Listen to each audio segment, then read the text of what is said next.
Good afternoon and good day to all our participants of the webinar entitled Accelerating Malaysia's Economic Recovery Through Resilient Port and Logistics Sector. We are very happy that you're all able to join us today in this difficult times wherever you are.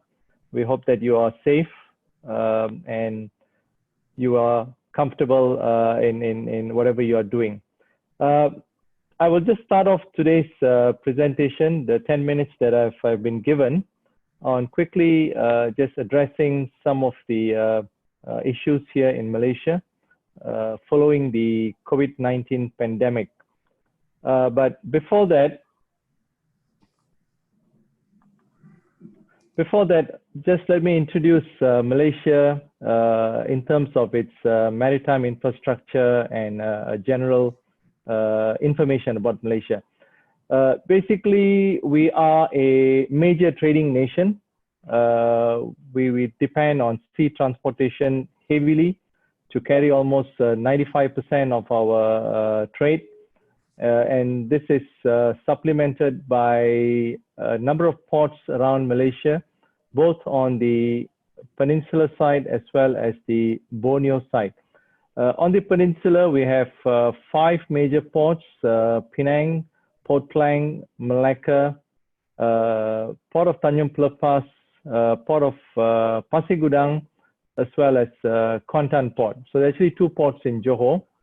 And then we have several ports in East Malaysia, which are very important, especially for such a vast area in East Malaysia, where port services are very important to connect the trading parts from, especially between the West and the East Malaysia. Basically, the country has got a population of about 33 million. Generally, most of the population is dispersed along the coastal areas, and this is where the major cities are also located. Kuala Lumpur being the one closest to Port Klang, about an hour's drive from Port Klang, the capital city. And the other ports are also located close to the respective cities such as Penang and Johor Bahru and Kuantan as well. So with that sort of population, we have actually a good growth in the population over the last few years. 2010, we were 28.3, and we are projecting an increase to 41.5 by 2040. So that's 13.2 million increase in population over 30 years. So with the increase in population, of course, there's going to be a lot of demand for goods and services.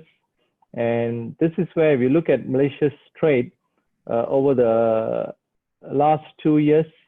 We have been doing pretty well. In 2018, we had a good trade balance.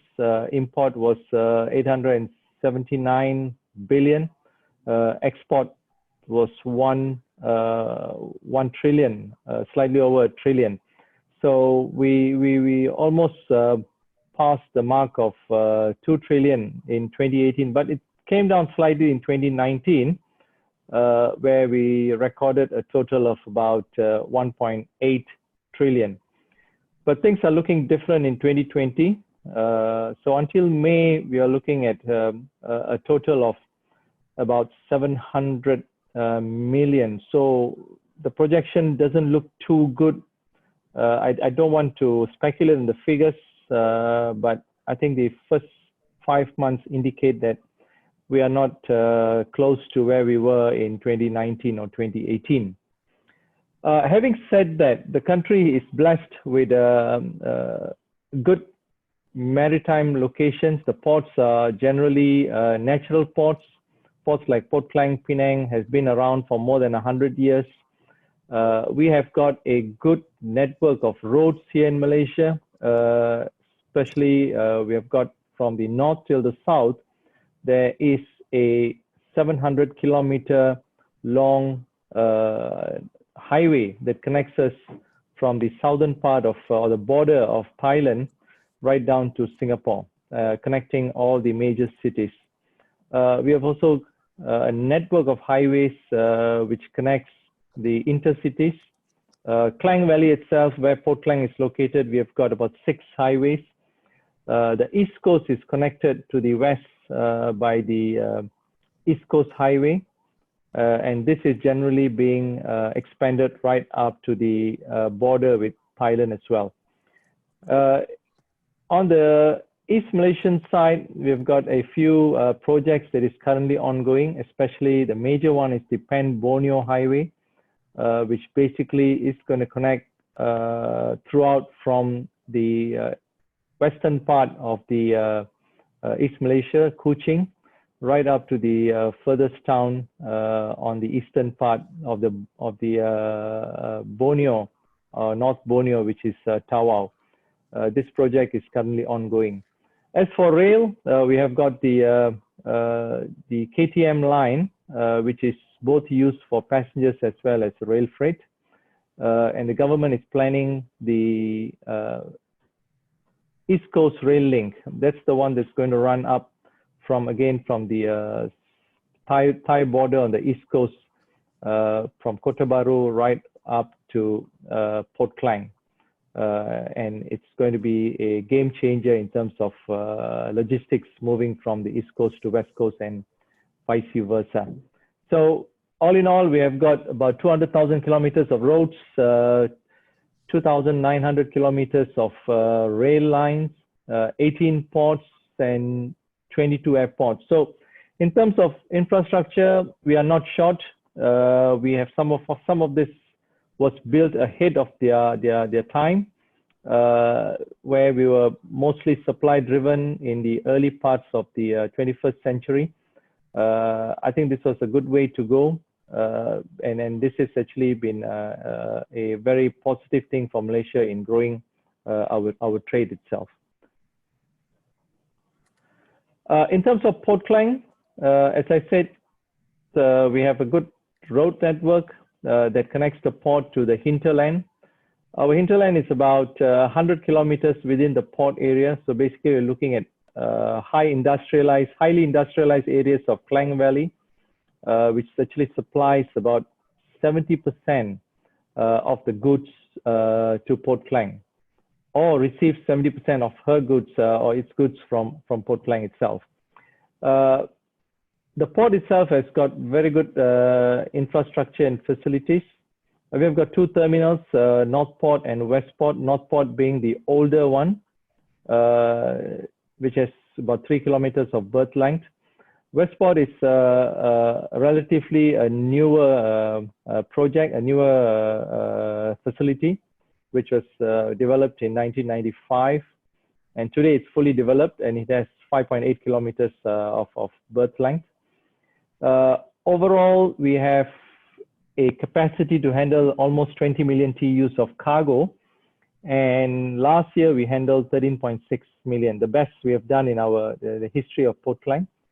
And looking at Malaysia, the whole country, last year handled about 26 million TEUs. So in terms as a nation, we are not too far behind compared to the other countries. We are ranked number 5 in the world, with China, US, Singapore, and South Korea being the top 4. But for a relatively small nation like Malaysia, to see such large figures of cargo throughput augurs well for us as a trading nation. And naturally, we don't generate all the cargo here. Not all 24 million comes from Malaysia or 25 million from Malaysia. Neither does Port Klang actually produce 13.5 million TEUs.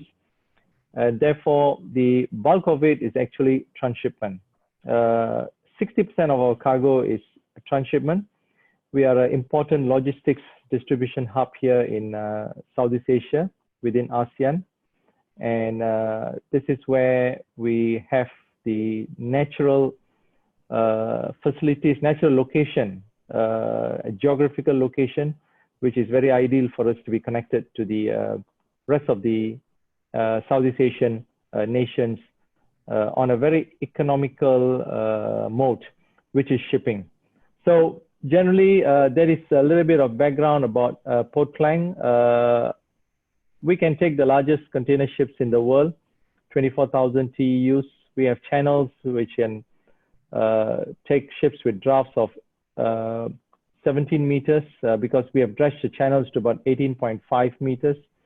Our equipment, cranes are ready to handle ships which have 24 container stored across, and therefore I don't think we are short of facilities. But these are things that will be working, I hope, in a positive way for us when we are going to be managing the issues of COVID-19 and the impact on the economy. So what has COVID-19 done to us in Malaysia? If you look at the top left, that's the medical issues that we have faced since February this year. Up to 22nd of July, we have recorded 8,831 cases. But the positive thing here is the number of deaths are pretty low compared to the global average. We have only recorded 123 deaths. But the more encouraging point is the recovery that has been made, where 8,566 patients have recovered. So we still have active cases of 142, but that's the concern now. When we had a lockdown from March till end of May, things got under control. We managed to bring down the numbers of cases. We managed to flatten the curve pretty quickly, but as soon as some of the restrictions were lifted, then we see that there are a number of cases that are coming through again. So this is where we need to be more careful and we need to watch out so that we don't go back where we were 3 months ago. The impact on the country has been quite drastic. Our central bank, the Bank Negara, has predicted that the GDP growth will be anything between -2% to a possibly optimistic 0.5% growth. So that doesn't look too good as compared to our growth last year in 2018. We did on the higher side of 4%. The projected losses in terms of GDP is anything between 38 billion to 102 billion for 2020. So specific impact on specific sectors. I'll just touch very quickly on tourism. We had tourism actually contributes 86 billion to our GDP, which is about 6.1%, and employment, especially on the hospitality sector, in hotels, there are about 56,000 jobs that are currently under threat. As you know, a lot of hotels have stopped their operations over the last 3 or 4 months. Some of them are beginning to come back into business, but we think some of them will permanently fold up as well. And if recovery does not take place quickly, there is a potential of us losing more jobs than what we have already lost, which is 10% up to this month. So financially, there'll be impact of about 3.3 billion on the revenue for the tourism sector. But closer to us is the logistics sector. That sector contributes 57 billion to the national economy, which is about 4.1% of the GDP. Employment, our best estimates, our rough estimates are 437,000 as issued by the Department of Statistics in 2017. So it should be slightly more now. So we are talking about port workers, drivers, logistics operators, forwarding agents, shipping agents, clerical staff, a huge number of people who are associated in logistics here in Malaysia. And this is our big worry, that if we don't turn things around, we will possibly be having some negative implications. So we're looking at a potential loss of about 1 billion in revenue for logistics sector. This is not really that high compared to the other sectors, for the simple reason that the ports were able to continue operations during the lockdown because we were listed as an essential service. Rightfully so, as the ports are the ones who are moving the goods, whether essential or non-essential goods. So we may not face the direct impact right now, but we are only as good as the demand for services. So if the consumption level is still low, if goods are not able to move, therefore the requirement for services, port services or logistics services will naturally decline. So what are we going to do moving forward to move the logistics sector and the nation's economy? We have three major principles that we are looking at. The economic competitiveness. Generally, we are trying to improve the connectivity to achieve a seamless connectivity in terms of transport sector, delivering a reliable and efficient and affordable services, high quality services, developing our skilled human capital, and also nurturing our industries here, our logistics industry, to become global players in the transport sector. On the social side, we need to ensure that the transport sector drives towards inclusivity and accessibility of transport services. It's not just shipping and port services. We have to look at the other transport sectors as well, which are serving the general public. Improving safety and security is one of the primary objectives. And we'll also be involving a lot of public participation and stakeholder engagements to ensure that the development of transport initiatives are carried out in a sustainable manner. The third principle is, of course, the environmental impact. We may have to delay a little bit on this part.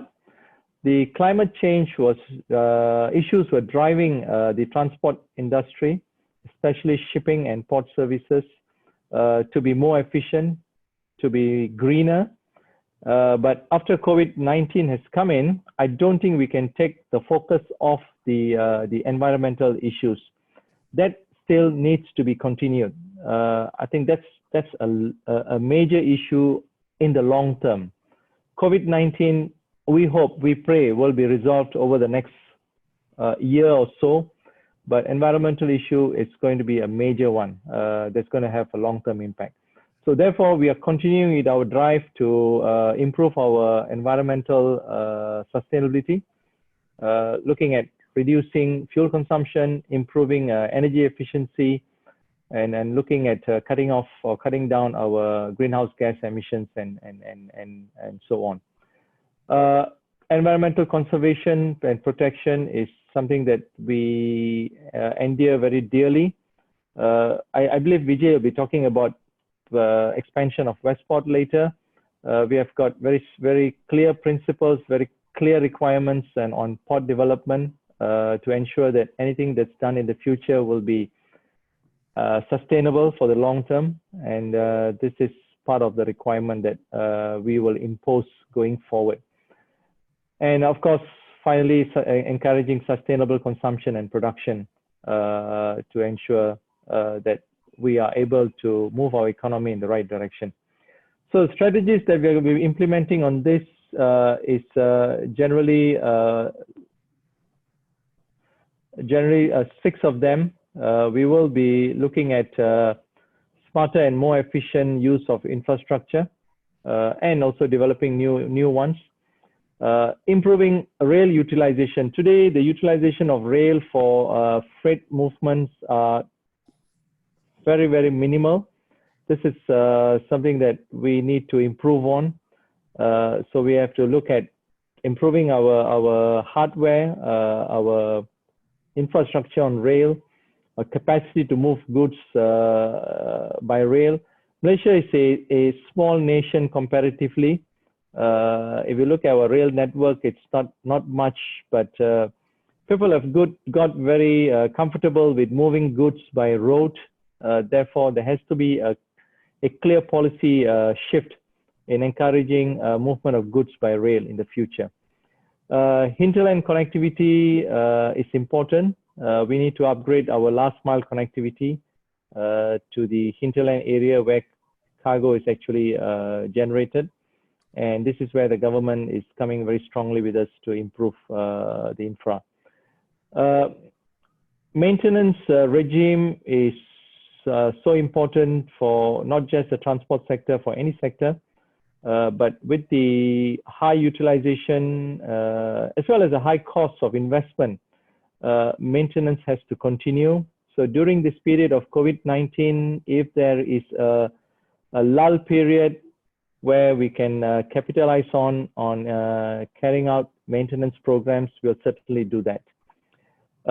Connectivity between the seaports and airports is something that we are looking at. The airports in Malaysia, especially KLIA, is now being developed as a major cargo center in terms of the digital free trade zones to move goods by air.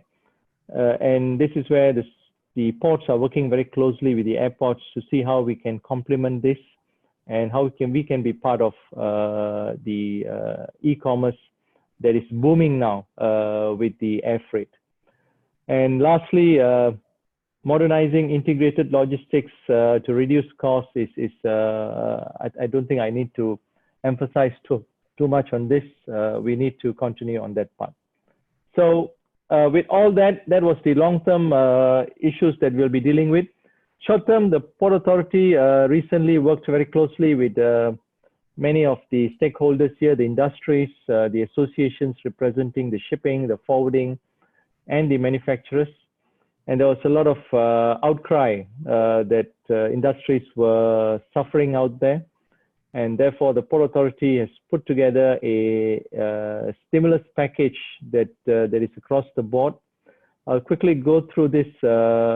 First one was on the financial incentives. We are offering some savings for shipping lines in terms of port dues, as well as for private jetty operators and users. There will be a discount given.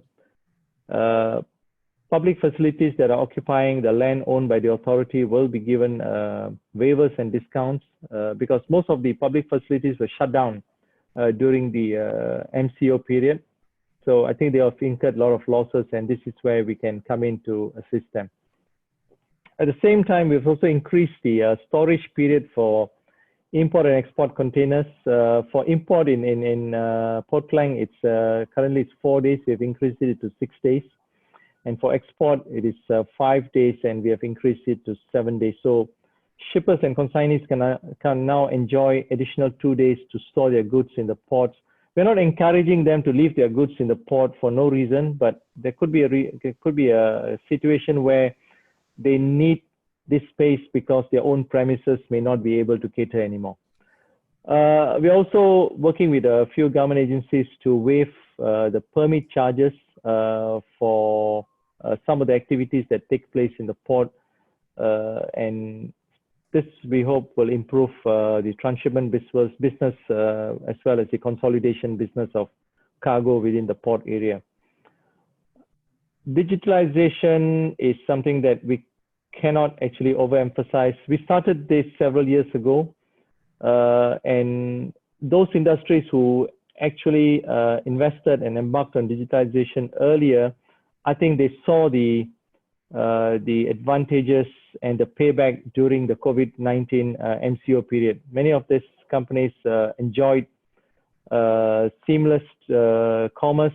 There was very little disruption because most of their transactions could be done online. So this is an area that we are going to emphasize, continue to emphasize, work with the stakeholders to provide connectivity through to as many users as possible. Road infrastructure, rail infrastructure during this period is going to be improved. port infrastructure will be improved. And this is where we've got commitment from both our terminals, Northport and Westport, that they will not hold back on development and expansion. We need to continue with that. And lastly, we encourage both the terminals, Northport and Westport, to speak directly with their port users, especially the exporters and importers and the shipping lines, to provide some relief to them in terms of services, charges for port services. So those are the areas that I can quickly share with you all. I hope that will give you some perspective of what the port is doing to move our economy. And we wish you all the very best. Thank you.